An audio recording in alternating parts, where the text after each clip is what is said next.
Hello, Kartika. Yes, sir. Have you given host facility to Poonam? Yeah, I have. Yeah, I have done it, sir. And to Suja, Kartika.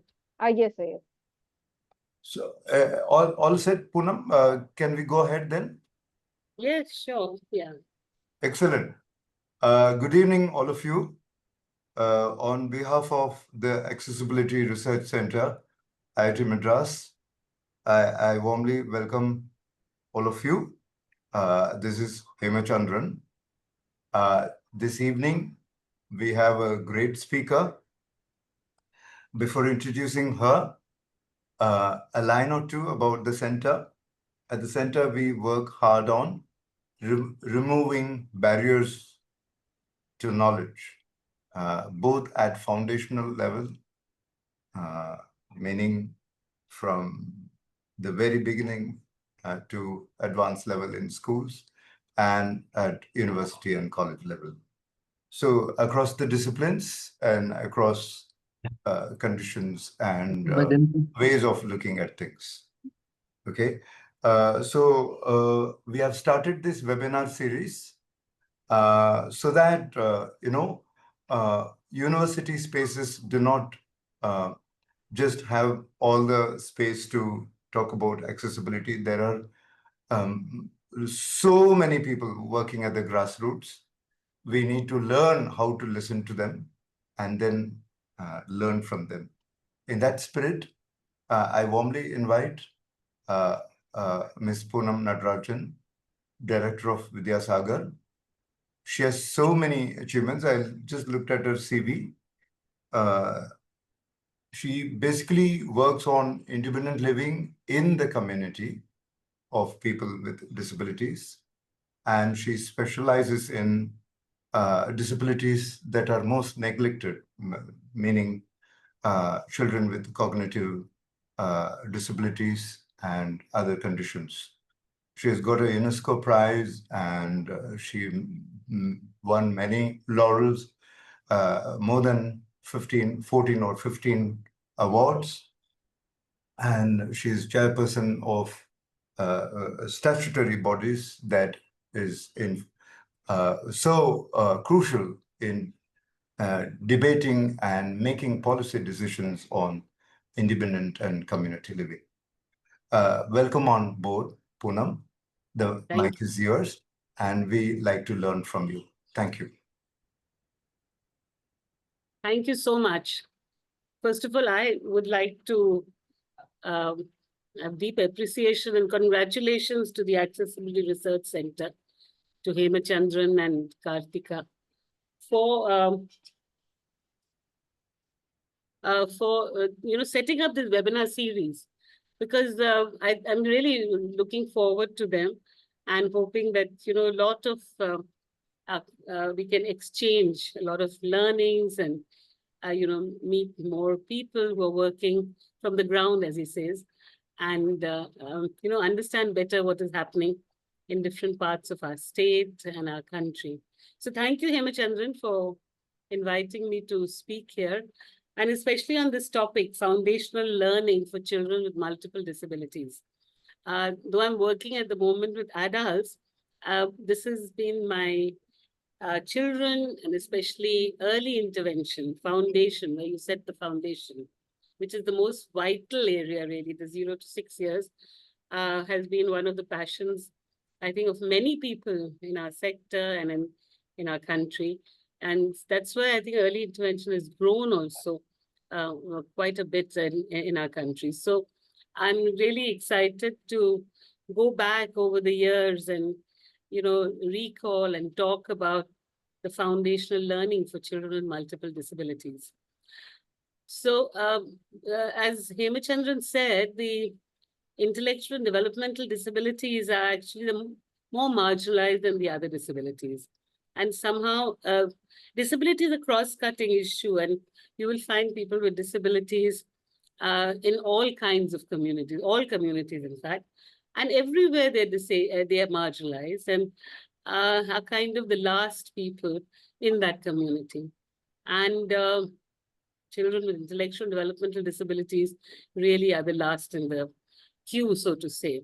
So it's important for us to understand uh,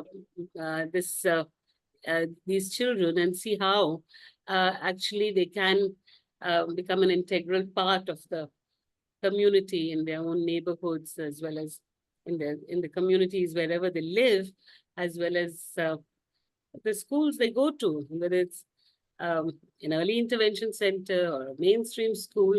It's very important that they also become participants.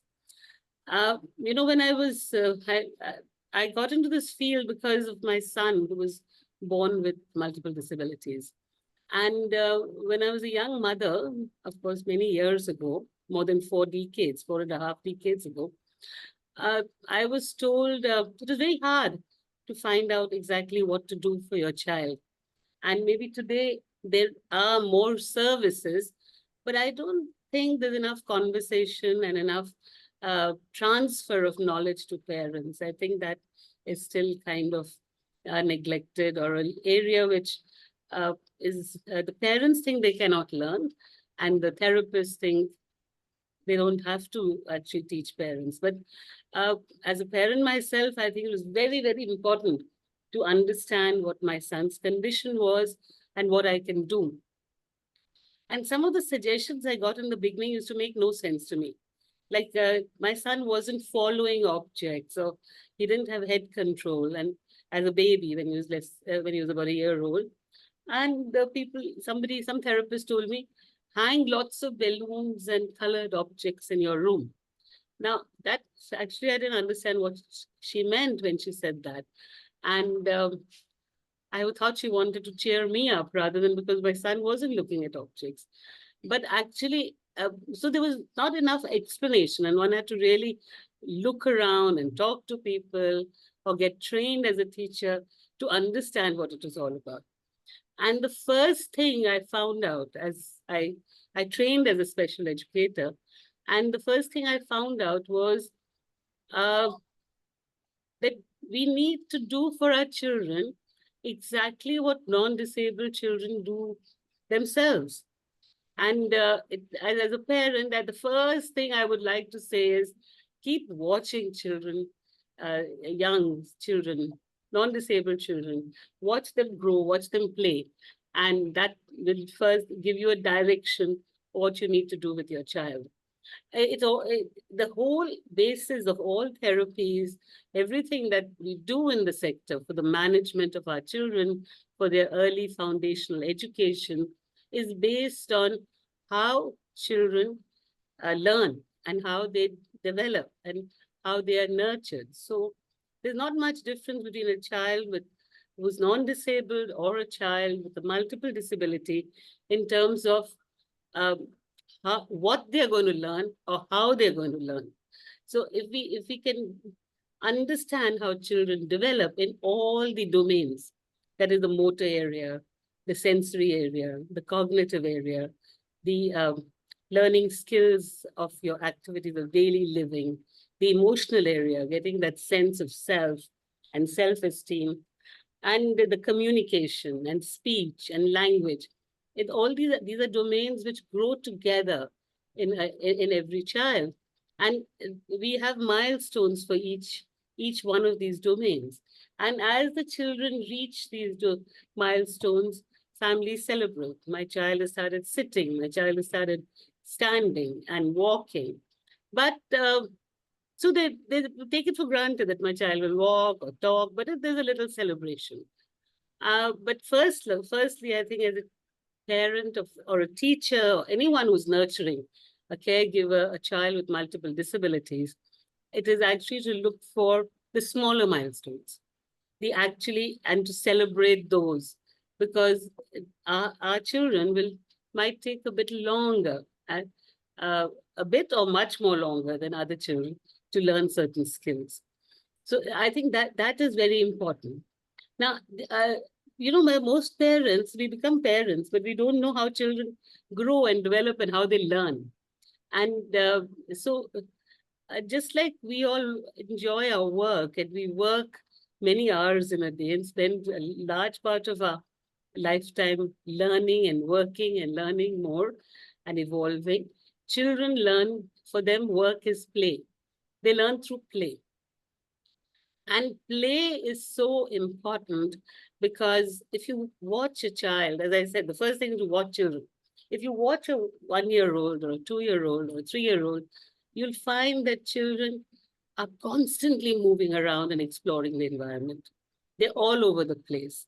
They go above, they go and sit on top of a table, they'll pick up things, they'll put it in their mouth, they'll throw it down, they'll break it, they'll go under the table, they'll feel things. Are they soft, hard, hot, cold, etc.? And all this exploring the environment. The family keeps telling them, don't do this, don't do that. But actually, it is exploring that helps the child's intelligence to grow, helps the child to learn motor skills, helps the child to learn language skills, communication skills. So all comes through exploring and imitation and interacting with the people around them. So one thing that happens with children who are not developing in a typical way is that people don't interact with our children. And it is the interaction of people around them that helps a child to grow. And when that doesn't happen, our children are much slower to learn. So the first thing as teachers and parents, we need to understand is what is play? How do children play? They actually make things happen for themselves. They will pick up all kinds of things. They will explore that object. They will feel it, that see the shape, size, what it's made of, get it, etc. And they will push it, pull it. So they learn concepts like up, down, in, out, etc. And for our children, the main understanding is how to make things happen for our child. Our children's learning is limited, and people think, oh my God, they don't have the capacity, is because they don't have because maybe their motor skills are not developed. So they don't explore the environment, or they have a sensory issue. So they're not able to see or hear as much as other children. So how do you bring the environment to the child is the first point when you talk about foundational learning for children, making that happen, making things happen, which will help the child to learn. Telling stories to the child, playing with the child, interacting with the child, making people around the child understand that please interact with the child just like you would with any other child. But because the responses are so few, the child may not respond. Another advice I got, which I think was very good, was you keep talking to a child, even if you think, it feels like you're talking to a wall. Talk, tell stories, describe the environment, name objects. All that as you do, you'll find that your children can learn better, and their cognition grows, their understanding grows, and their speech and communication comes because of that. Of course, with complex conditions like multiple disabilities, it's not only the play that we say, bring the environment to the child, make things happen. Actually, we have to be designed in a way so that the child, all the domains of the child, all the domains of development are in a way addressed. And that is why, in terms of the domains, I mean the motor area. Is the child's got head control? Is the child rolling over? Is the child crawling, creeping? Is the child sitting, standing, walking, reaching out, taking objects, releasing objects with both hands? Can the child move objects from one hand to the other hand? All these, where is the child now? In the motor area or the fine motor area? Where is the child in terms of language? And that's what we need to take forward. Where is the child in terms of their maybe their activities of daily living? So all this, when we talk about early intervention, we try and look at holistically what are the child's needs. Now, in a school, we run a center for children with multiple disabilities, with developmental disabilities, and there's a multidisciplinary team that works with them. There is a physiotherapist, a speech therapist, occupational therapist, a special educator, and the parents. And the parents very often think is the physiotherapist and the OT, which will really make the child will develop. But I want to tell the parents that the very important is to learn what they are doing so that you can do it also with the child, because no therapy is enough, a 45-minute session. And many 45-minute sessions don't work out into a happy social environment where the child is playing both for her development and for fun. And being a child and enjoying life and creating that emotion with the emotion of being part of a family, being recognizing the mother and the father and other relatives and friends that come. So all that happens if the parents understand that the child has to be integral part of all activities in the home and has to learn and evolve as the family in whatever way they participate. If they're watching TV, they're watching cricket, involve the child, tell the child about cricket. Just keep talking to the child. You'll find the language will develop, words will develop, children will understand more. So that how do we amplify what a therapist does can only happen in the home. And that is why very often when parents have this, okay, they send the child to school and then they have one more therapy session at home and they think that's it. But that's not it. It's about living life each day, which leads to the foundations of learning and growing. And you give your child the most precious gift of self-esteem when you make your child part of the community and a participant rather than somebody who's just sitting, alone and just going for a medical treatment like a therapy session. So I would say don't go so. Many therapy sessions are not going to get your child to develop as much as a play session, where because the child has certain needs which have not developed, some of the areas, some of the domains have not developed like typical children, you need to give it some more support and some more help so that the child learns and practices and learns certain skills. So because disability is part of human diversity, it's not a medical condition. The child is not a patient who needs to just go for therapy sessions.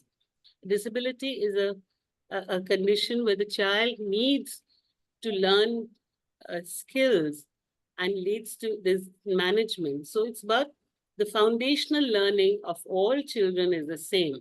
They need, first of all, they need love, care, nurturing, good nutrition, very, very important. And they need a space to play and interact. And just for our children with multiple disabilities, that play has to be organized a little bit more. So I want to actually share with you some of the just a video of just show you some of the activities we do with our young children in the Early Intervention Center at Vidya Sagar. This is just some photographs and videos which have been stitched together. And we have loads of them, but children, with the consent of our parents and children, we've got some here together, just to give to you an idea of how dynamic and how diverse play can be, and how it can, if parents and relatives and grandparents and siblings come together, how much more rich the child's life can be. So I'm going to just ask Suja to, can she share the film?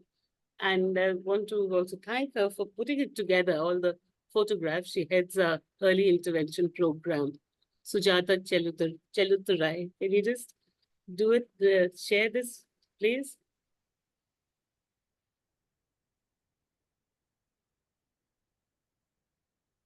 Yes, Akka, sharing in a minute.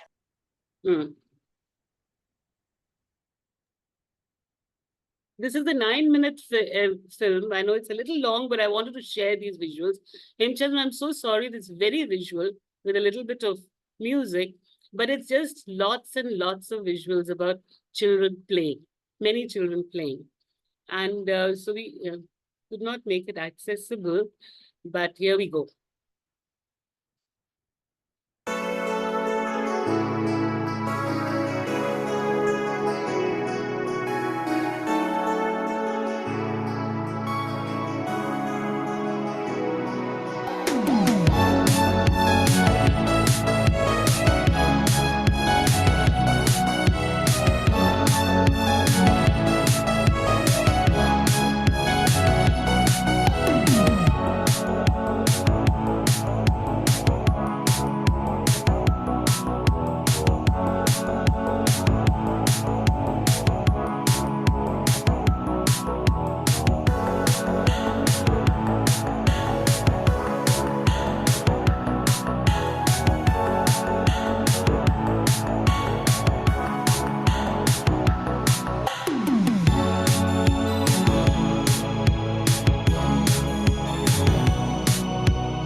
சொல்லுடா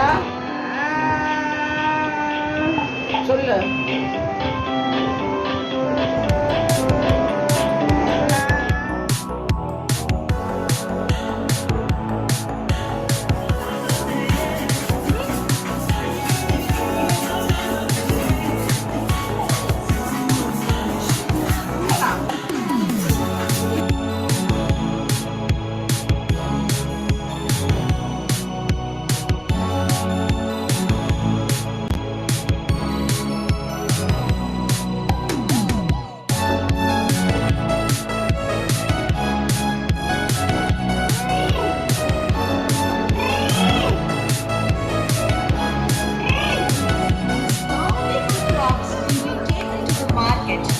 where they will be sold, bringing the cycle of farming to a full and happy end.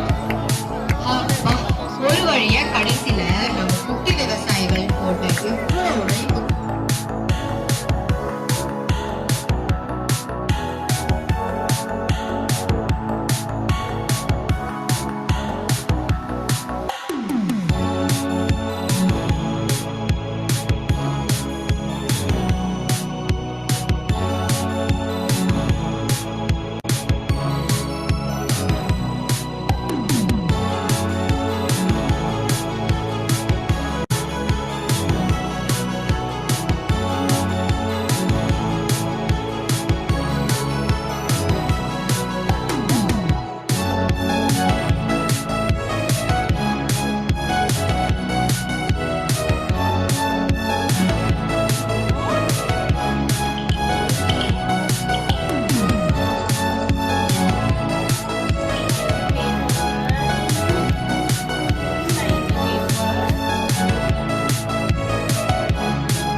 Thank you.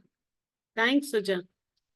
So just Hemachandran, just for you, this was, we couldn't put the, it moved very fast and lots of children playing in different activities. And so there was group play and there was water play and sand play and on the equipment. And then there was how through play you can also teach grooming and dressing and brushing your teeth and activity, drinking water and activities of daily living, toileting and play equipment and just a whole lot of very exciting activities. Why I wanted to just spend a little time on this video is just to show that, that somehow people think that children who cannot speak or move and it's so boring, how to talk to them. But there's so many activities that one can plan and do. And I just wanted to show some of these activities to teachers and parents so that it's possible to do at home also. And not everything, but many have fun at home is what I wanted to show through this. So sorry about that, Hemachandran, but I hope you just got a feeling of what we are trying to do. Absolutely. Now, thank you. So now I would really like to, kind of bullet the areas which are for foundational learning, which we would, of course, we do motor skills. That's what every parent is waiting for, to see their child walk. and they wait, they don't bother about language skills until the child walks, but that's not the way. A child, develops in all areas at the same time. Mostly when children don't develop, what happens is parents. We had one of our CBR families, actually, not the areas we are working, but I'd gone to North Karnataka. And there was this family that they had a 2-year-old girl, and just hadn't developed her motor skills. And so the mother would feed her and just make her lie down and inside in the room, which was very dark, and nothing was happening for the child. And then these early interventionist therapists went there and they started showing her how they can, um, you know, get the child into the main room where there is so many people doing different tasks, and also, help her with her motor skills and language skills and play with her. And the mother was just so surprised that in about 6 months, the child who was just lying with no head control actually had started doing supported walking. So this kind of, the training the child and is very important. And many children develop many skills, but they may not be like the neurotypical child, where all the skills will develop at the same time in terms of milestones. So the milestones in different areas will be at different age levels, and that is also what is the challenge, and very exciting to exciting to work and plan for your child in terms of vision. Then how much light should I have in my room? If you have a dark room, the child's not going to learn anything. In terms of language, how can I tell stories? My son would love to hear stories, just love to hear stories where there was a repetition of a song, because of his he would enjoy that so much. And every time or the animal sounds, or things like that. So you have to why I love this field is because of it's the creativity it requires to get every child to understand the child's learning style. Some children learn visually, some children learn auditory, some children learn by moving. So how does the child learn, and what does he respond to most, and what makes the child the happiest, and what does she enjoy doing the maximum? So as you tell stories, you develop the language, you develop the vocabulary, and children start understanding things around them, objects around them, and then sentences. And then you start asking the child questions, and which have answers like yes or no, or do you want this food or don't you want? Do you want to eat this, or you a yes or no? So you get the child to start responding with small things first. A yes and no is a great thing because it helps you with all kinds of things in development of the child. If you can develop the child's yes and no, because it's not only language, it's about the toilet training, which is very hard and very important to do. It's about helping children to make choices, and it's about what is most neglected in when we are working with children with disabilities, is helping them to make friends and relationships. And that's what we find now. And parents are worried about what will happen to my child when I'm no more, and they don't have this trust. Nobody else can look after my child except I can. Yeah, they don't trust other people. Actually, if you develop relationships, it's not only about the child making friends, it's about you learning to trust others, and others also caring for your child.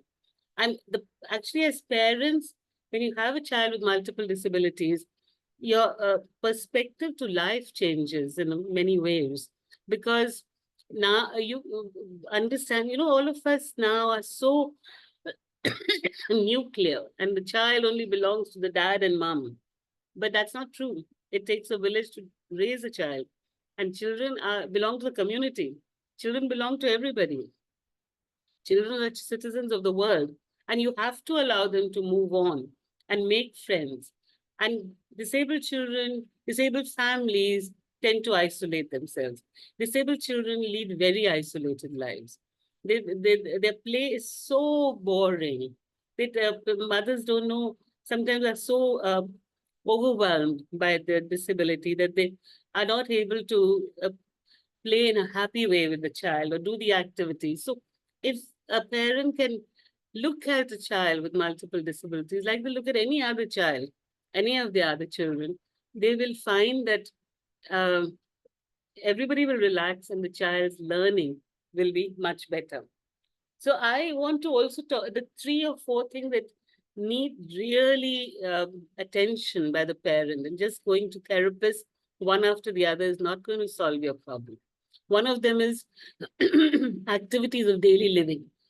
Most parents feel, oh, while toilet training, they don't give enough importance, or brushing or eating. But if you don't train the child, then the child doesn't become part of a play group. The child cannot go out, and they're always having accidents, toileting accidents.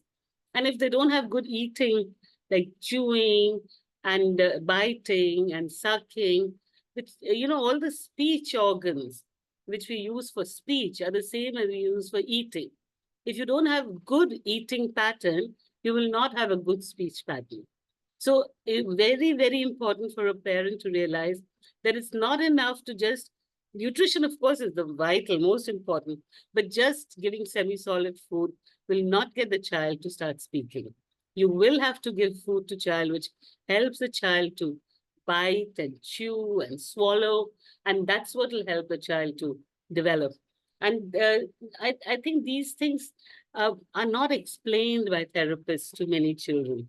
And nowadays, especially with these private clinics, they do therapy behind closed doors, and the parent doesn't know what's happening. And that is not going to really build a solid foundation for learning for children, because unless the parent knows how important it is for a child to speak, or how important it is to actually toilet train, because other children might get toilet trained very easily. And here you will have to actually break it down, work out timings, help the child to understand, train them to say yes or no. Do they want to go to the toilet? And take them when they only learn to say yes. So all those small, small skills. But that's what I started with. I wanted to say that we need to start with celebrating the development of each small skill.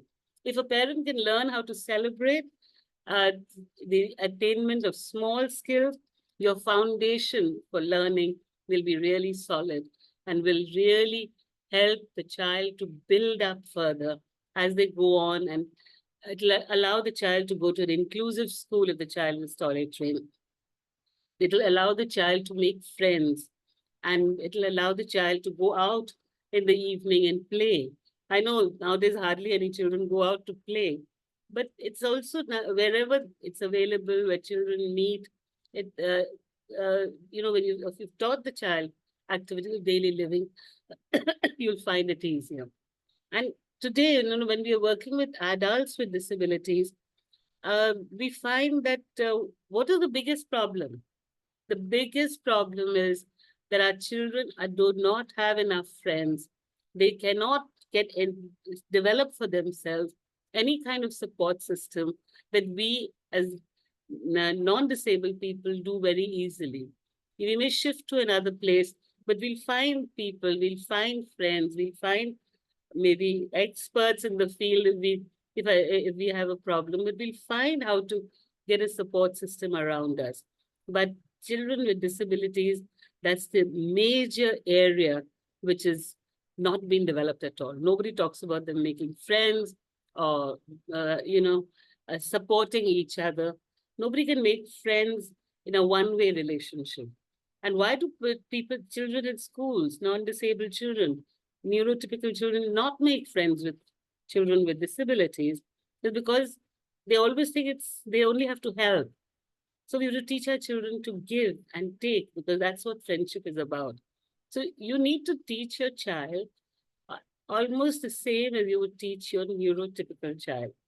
But here it requires from the mom and dad, and from grandparents and siblings and aunts and uncles and neighbors' children to just understand what is this disability, to understand there is not some big medical condition where the child has to be kept in a bed and kept away.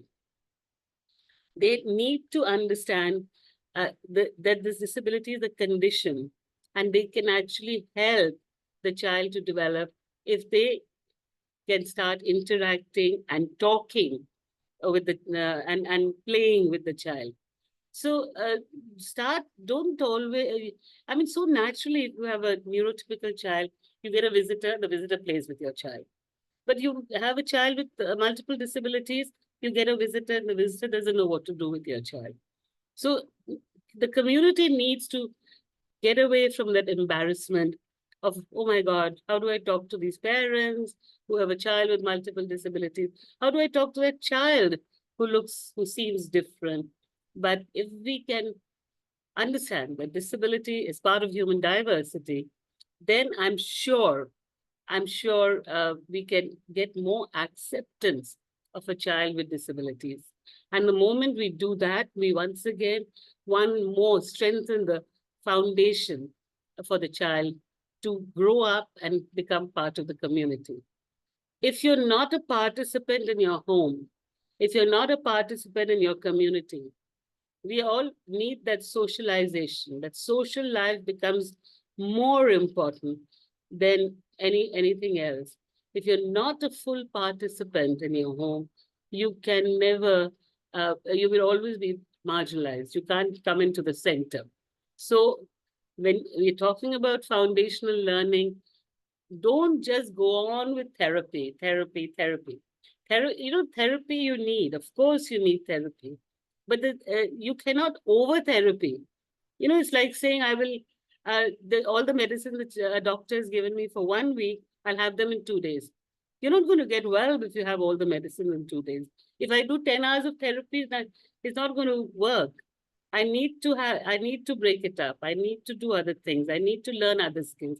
And I need to grow in a well-rounded way. And I need to be able to look at the world with wonder, learn to read and learn about the things around me, learn about the neighborhood. And of course, I think the most important thing as a parent, what I learned was how to be an advocate for my child. This child cannot advocate for herself. She can't go to the neighbor's house and make friends and say, can I play with your child? Or go out there and, the children are on the swings and she also wants to swing and she makes friends. So you have to advocate, you have to explain to people what is multiple disability. I know it's very hard to do that sometimes as a parent because you yourself are going through a whole lot of emotions. But if you want to really help children to develop and lead good quality of life, you have to leave behind your own embarrassment, etc., and go ahead and advocate for this child so that people understand, the in-laws. Sometimes the in-laws say, we don't understand what's wrong with the child. So explain to them what this condition is, how we can help the child. The child may not learn all the skills. The child might need assistive devices. The child may never be able to walk, may need a wheelchair. But once you accept the child as a person, once you accept that she is my daughter and whatever her needs are, so some skills she will learn, and some skills for participating she will learn, some skills for a vocation she might learn. She might do academic work and go through school and college. She might learn how to make beautiful embroidery. It depends on each child has different intelligences. We in Vidya Sagar believe in multiple intelligence. So each child comes with a different strengths. And so you strengthen the strengths and get the child to become part of the community. And that cannot happen until the parent learns how to advocate for the child. Call the neighbors over, lead a more social life, which is more active. Many parents tend to kind of close up in their own homes because of their child with disability. You have to overcome that. You have to get out of that isolation circle and help build relationships yourself, help the child to build relationships, and see how much the child can learn. Accept the child's weaknesses, but what are the strengths, and what would make this child the happiest? So we have a child with autism who's great at painting or drawing and great artist, but never talks to anyone. But you build on the painting, but you also help the people to understand him, people to interact as much as possible with the child. May not be like another child who's very, yeah, able to, not so introverted, very extroverted. So each child will be different, but I think it helped to build the maximum of the child's strengths and weaken the weaknesses as much as possible. And so we have to overcome these attitudinal barriers that we have, that all disabled people do not have capacity to do certain things. Everybody has different capacities, and so do people with disabilities. So, and we call it evolving capacity. And the other belief is that children with disabilities cannot learn too much, but we believe in evolving capacities. A child may not be able to learn maths or science, but might be able to learn a lot of gardening or baking or painting. So we have to look at what the skills are and what the child, maybe the child has spatial intelligence, loves to dance, do yoga, exercising, build on those and help the child to live a good quality life. I think I'll end there, and because I saw a few hands up, and open it for questions. Is that okay? Yeah. Yes, ma'am. Yes, ma'am. We can actually have that. There are also a lot of questions there which already they submitted during the registration process. But we will listen to people who are already here, and then we will take up that. Can I ask something, Poonam? Yeah, sure. Thank you. Thank you. I certainly learned a lot. I have seen parents being very good to disabled children, but moment somebody comes, they would like to, out of stigma, closet them. I mean, maybe take them to some other room or hide them in something. One cannot blame them entirely, because that is the power of stigma, and stigma is a killer, and it's a behemoth, it's a devil. So how young mothers, you were talking about yourself as a young mother, or young parents, how do they overcome stigma? And you might have talked to hundreds of parents. So can you share that experience so that people here and around learn from you? So yes, I think stigma is the biggest issue. And in the beginning, you yourself are so overwhelmed with about you don't know what to do and where to go. And the main problem in India is that there's no path. Doctors can't advise you, because the doctors don't have enough experience on managing a child with disability. They can just tell you to go for therapy or physio or something they write. But it's really up to you to make that breakthrough. And as a parent, I think also very, very often the marriage, parents also, we have so many single mothers. The marriage is so how do you overcome that stigma is by, first of all, accepting your child as any other child. And that is the big journey for a mom and dad to do. And it takes a lot of thinking and time, and I don't think it's possible unless you change your philosophy of life, really. And, move away from, it helps you to move away from things you want to move away, like a very competitive job or a competitive mindset, to start living each day, and to appreciate the things around you. And also when that comes, also to start looking at your child as a very important and as a very precious person. Because what happens, it's very so important, the attitude of the parents, because the people around you treat your child exactly as you treated your child. If you reject your child as a parent, and if you say, oh my God, I can't cope with this, and what is this befallen me? Everybody else says, oh my God, poor you, and what is befallen you?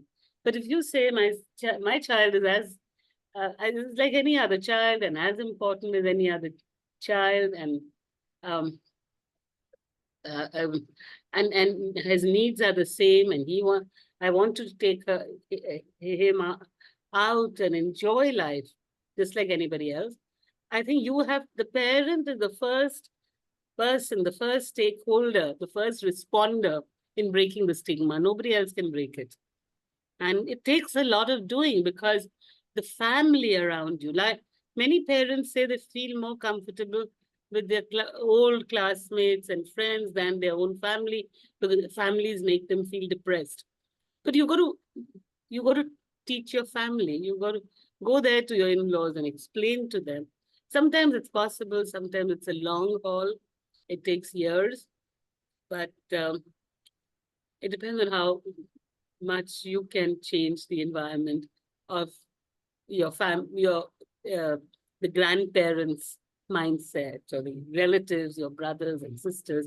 So it all depends on the parents really, because they are the ones who are actually molding the child's life, so to say. Wow, thank you. Okay, so it's a tough job. Yeah, good evening, ma'am. Can I ask you because I haven't given you any. Hello? Yes. Yeah, ma'am, I'm Govin from Hyderabad. Okay. Yeah. And I'm visually impaired by birth. Yeah. I've been teaching in a sighted school for about 12 years. So I just have a couple of questions I just want to ask you. In fact, more or less, I also have the same ideas that you were talking about at the beginning of this your discourse.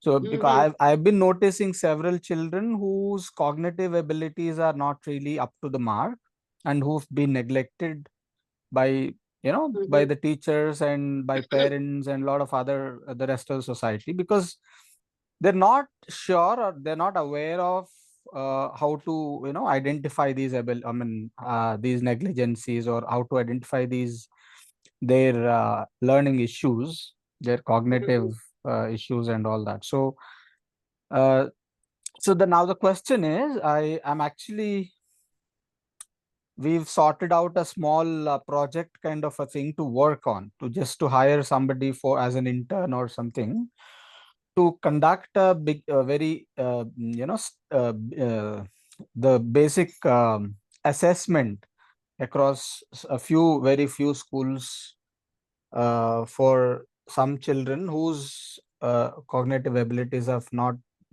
reached the expected levels by taking the feedback from the children, from the teachers. So how would you suggest me to go about it? What would you ask for, would like me to do or to begin this with?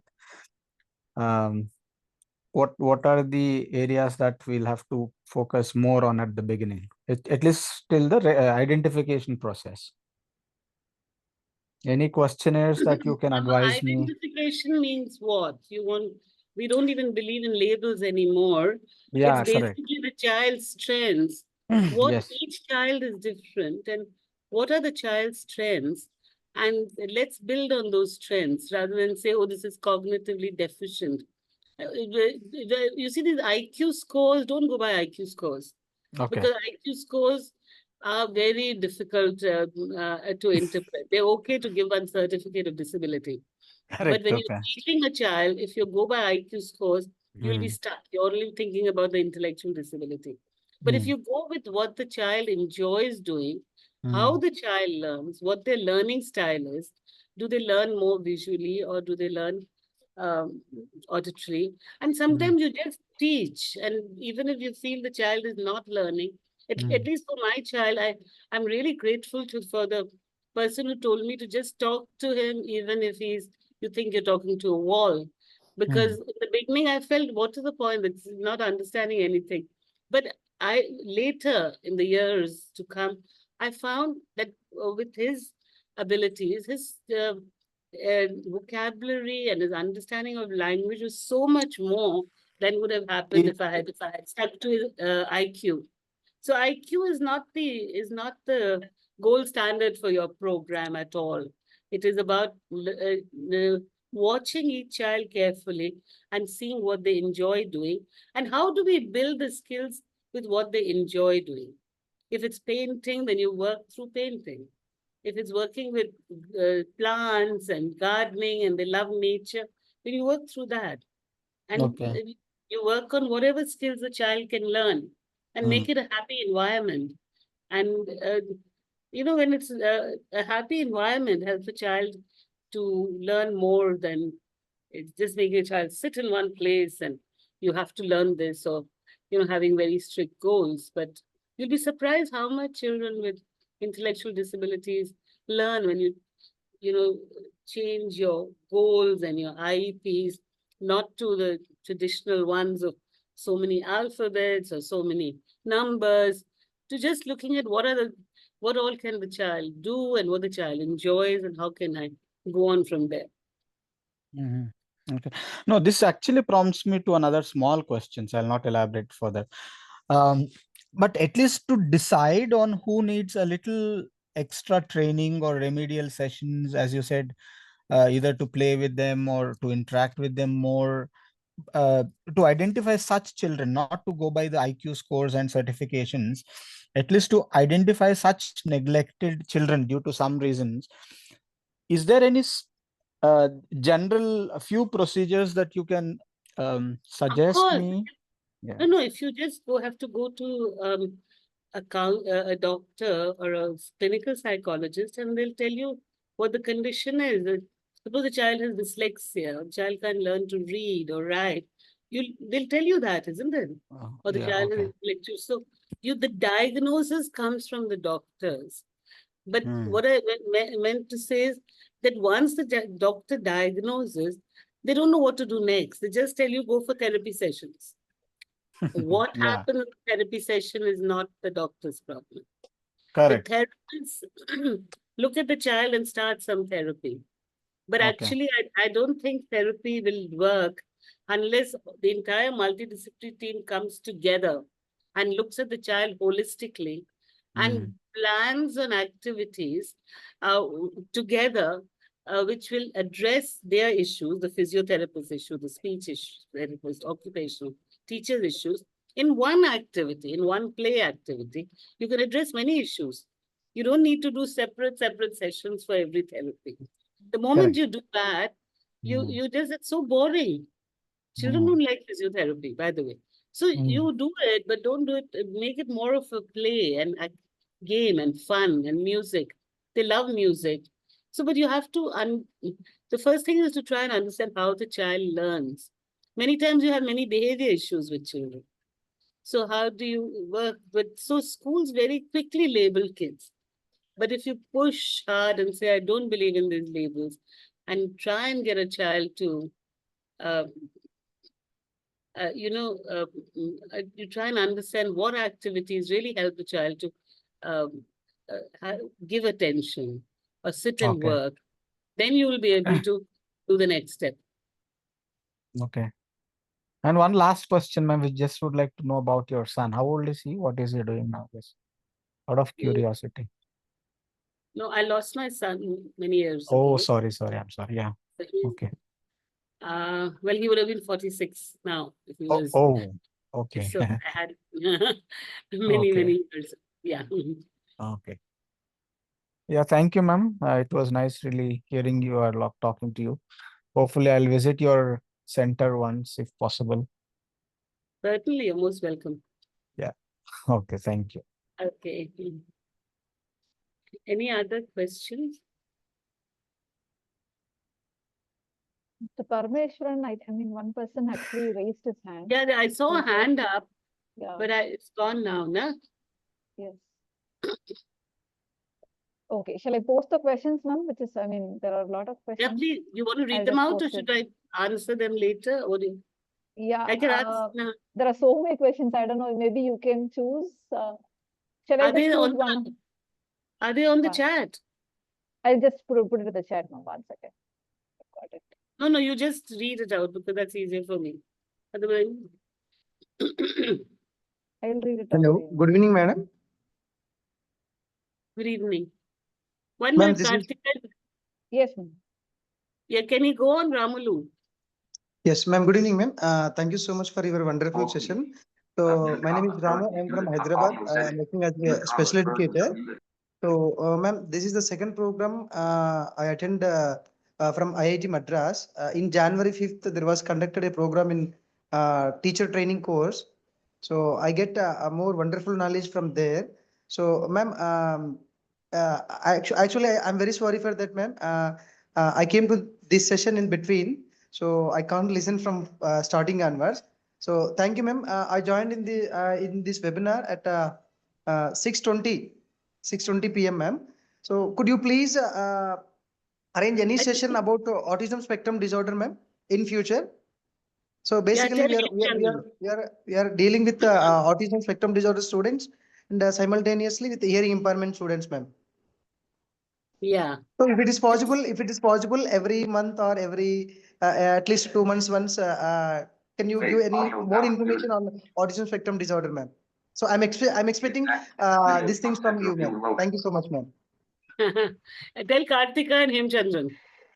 They're the ones who are organizing these webinars. Yeah, sure, ma'am, sure. Okay. Okay, Him Chandran, more on autism. I saw Yeah. Smita's hand up. Where is she gone? Yes, Ata. Am I audible? Yeah. Yeah, Yes, yes, ma'am. Yes, ma'am. So my question is, like we are trying to work on community support circles for children and adults with disabilities, and those who have high support needs. And like apart from the NGO initiative, what could a community do, or how can different communities or different population groups, I mean, the citizens groups, civil groups act on it, or institutions act on it, and so that the community support circles can be evolved more, and need not be only an NGO initiative. Yeah, this is my question. Yeah, of course. So I think, Smita, it all depends on what Him Chandran asked about stigma. It's actually up to us to reduce the stigma, remove the stigma if possible. And once we lower these attitudinal barriers, the community will participate. I think the community does start participating. I have just been on a actually launching of 2 monographs in Delhi by Artha Astha, where they were looking at community supports during COVID time. And these organization in Bengal called, you know the organization, Sarbanis, Ishwar Sankar, they create support systems for women and men with psychosocial disability who are homeless living on the streets. And they get the community around that person, the shopkeepers and other people who are always there in that small space to become the supporters. It takes a lot of doing, and it takes months of going and creating trust and building up support and convincing the community to actually they convince the shopkeeper to give medicine in time to this person who's living on the street, and that helps the person to become better and also start participating. So in each case you have to look for those people, those leaders in the community, those supporters who are willing to try out something and give the support. It doesn't happen, it's not magic, but I think we can try to do something. Thank you, Akka. Let's talk about it more later. And yeah, okay. Hi, ma'am. This is Chandra here. So I just want to understand how well understood is neurodivergence in India and how the society has perceived the neurodivergence condition, and on top of it, what kind of support network is available for neurodivergent adults as well as kids. Sorry for the long question. Yeah, but it's not understood very well, Chandrasekhar. And it's basically the stigma is very high, and people are. But having said that, it's been a struggle over the years. That is the main thing that we talk about, the attitudinal barriers, is the stigma and how people are not able to, have a good, normal relationship with a person with disabilities.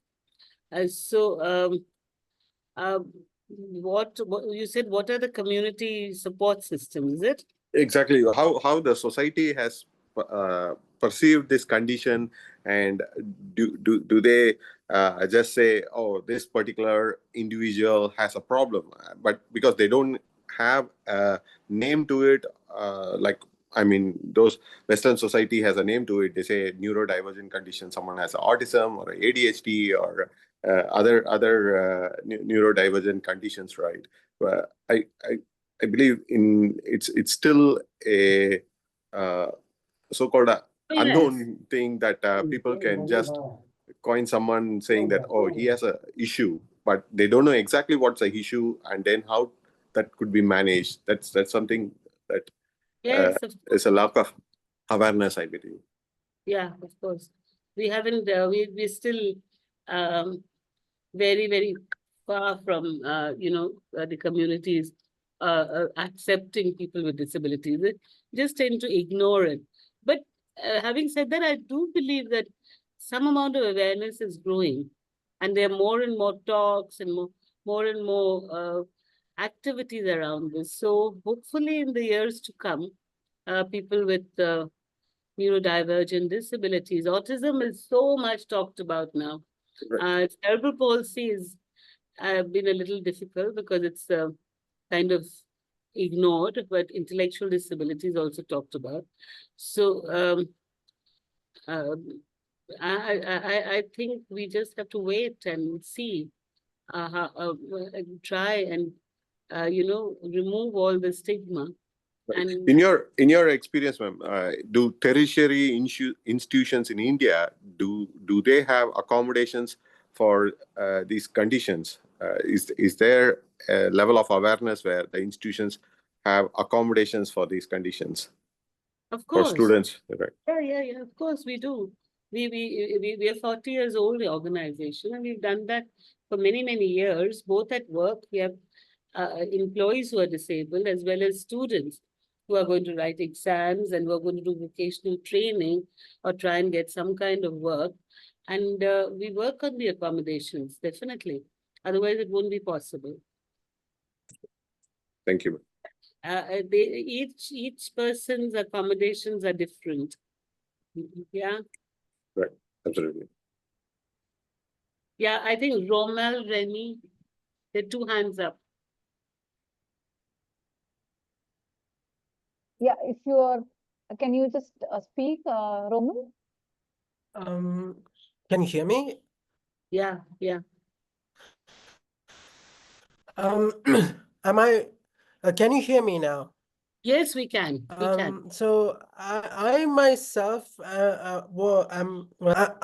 so the thing is, I was almost misdiagnosed many times as a child before they found out what my condition was exactly. Because we in India don't have access to good doctors or precise medical care. Misdiagnosis is unusually common, especially in cases of, in certain cases like, or in certain disorders like cerebral palsy, where the doctors performed the wrong operation. I've heard a case like that in recent memory, actually, when one of my mother's friends asked her about it, told her about an acquaintance who had such an incident happen to her. So in that case, like, what can we do to improve the medical infrastructure, or what can we do to actually help increase access to quality healthcare? Because that is still very important, in my opinion, especially when it comes to things like diagnosis, because oftentimes a person's future can be held in the hand of a doctor. I know mine was actually, so I wouldn't be Right. here without the support from the medical community that I got. So Yes. So, Ramal, I think we all need to advocate for, I think the MBBS course does not teach disability or neurodivergent conditions, especially developmental disabilities. So we need to advocate for a module in the MBBS course, because since this doesn't have a medical cure, intellectual disability or autism, it's not taught very well. And doctors actually don't know what to say to you apart from saying go for therapy. And that's the problem, I think. And so we all need to do that together, because it's not an easy task. We've been trying for many years, but we haven't succeeded. But more people need to join and ensure that that happens. thank you, ma'am. Thank you. Yes, Sarang. I think that's the last week. Kritika, Kartika, Yes, tell me. yes, ma'am. Yes, ma'am. This Sarang. Yes. Hi, am I audible? Can you hear me? Yeah, Yes, yes. There are a couple of things I want to mention here, but before going on the rant, I want to thank Ms. Natarajan for the amazing talk, and it was really insightful. Thank you so much. Thank As you. as an adult who was suffering through like psychosocial disabilities in my childhood, undiagnosed and chronic conditions, I could really relate with all of the things that have been said in this entire session. Right. As a person with autism, ADHD, chronic conditions, and also other trans person, life has been a little hellscape. So a few things that I want to mention here about what Mr. Chandrasekhar also asked about what are like how can we like some people asked about how can we advocate for our children or things like that. One thing I want to highlight here is that you mentioned a really important thing, that it takes a village to raise a child, right? So, how you advocate for your child is how that child will learn to advocate for themselves when they grow up. So, Right.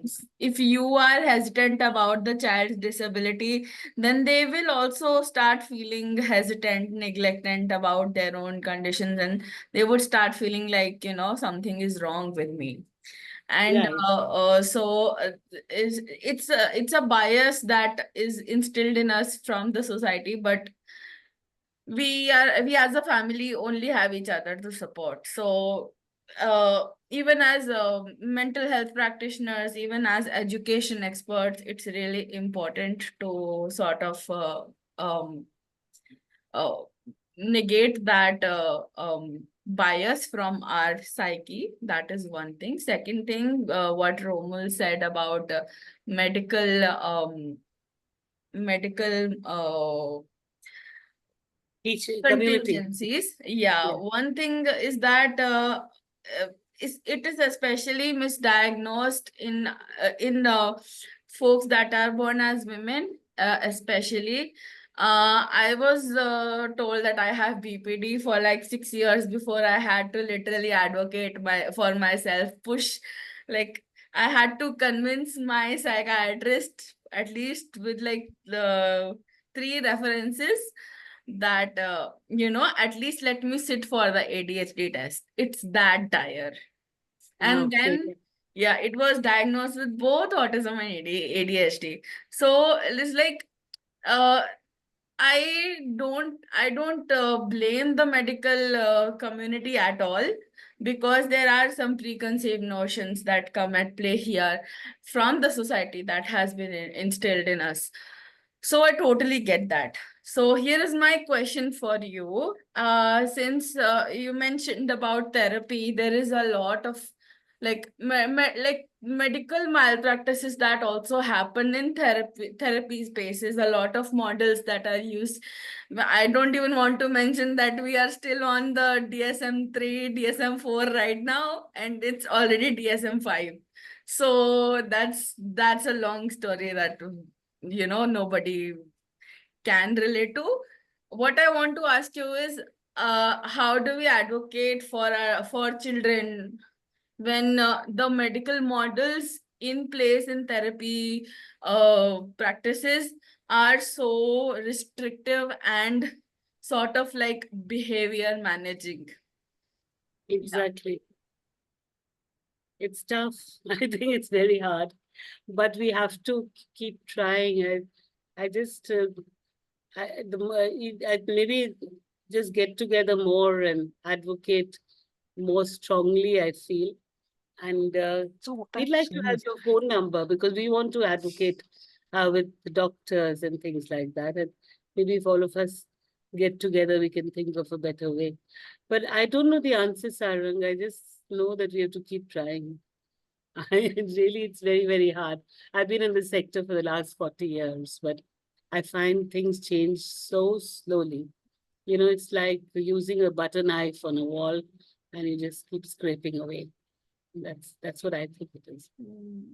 I really am grateful that you are still staying strong, taking space, and advocating for the community, because right now it's one of the most important things. So thank you for that.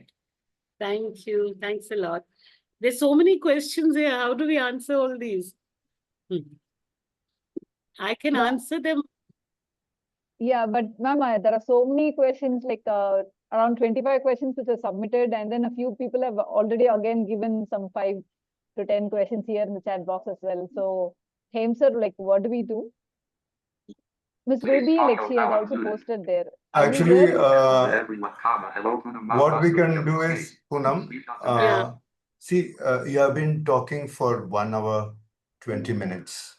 So there is a limit to extent one can speak like that. So what we can do is we can convert this into a conversation. I'll all of you, Vidya Sagar, and you also know the ARC. You send us questions.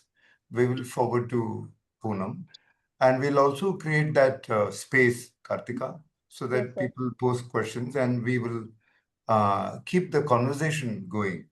That is more important than Poonam giving a 5-hour speech, which will not be still enough for the issue at hand. And I think lots of people may have also experiences to share, which correct. are very important stories. So maybe we can have many more sessions on this, because this is such a foundational issue. It's not about disability. It is about what we think about competition, what we think about human relationship, what we think about language, and what we think about dignity. Exactly, that's the most important. And what we think about autonomy. Yeah, thank you, Poonam, and thank you all. This is the second time, Poonam, we are having this webinar, but each time people come up with such important questions because of their lived experience, and they want to share. Keep sharing in this platform and others, and we will converse more. With that note, can we all thank Poonam for helping us to think deeply, just not peripherally, deeply and sincerely together. Can we all thank her and say goodbye for now and keep the conversation going? Goodbye. Thank you, ma'am. Thank you. Thank you so And, much. and we'll continue with the conversation. Sure, we'll do that. Yeah, ma'am, maybe we should have some other mechanism, because there are a lot of requests in the chat box. Maybe a WhatsApp. And answer and things like that. Store the chat, Kartika. Yeah, I will. So that we don't lose it. Yeah. and Yes. we'll keep the conversation I going. will also mail it to you, ma'am. Yeah. And Oh, also thank we'll collectively invent some other way Yeah, to we have to chat think about more. maybe a Google group. Some have suggested WhatsApp. Something like that So to chat let's more. think about it. We all of you should give us some more time to think like how to go about this as well. We are trying to learn. We are trying to evolve. So thank you so Okay. much. Thank you. Thank you, all of you. I think it's very important that we all get together and continue the conversation, because then I think all of it, collectively only we can find solutions. Super. Thank you. Okay, And thank you. all of the you have best. a beautiful weekend. Thank you. Thank Bye you. bye. Thank you. Bye bye. Thank you, Bye bye. Thank you, Bye. Poonam. Bye. Thank Thank you, Bye. you. Kartika. Bye. Bye. Bye. Bye. Thank you, all of you. Mute comma, currently muted comma, Alt plus A button. Full speech from excellent mute comma, currently unmuted, Alt F4, leave meeting button.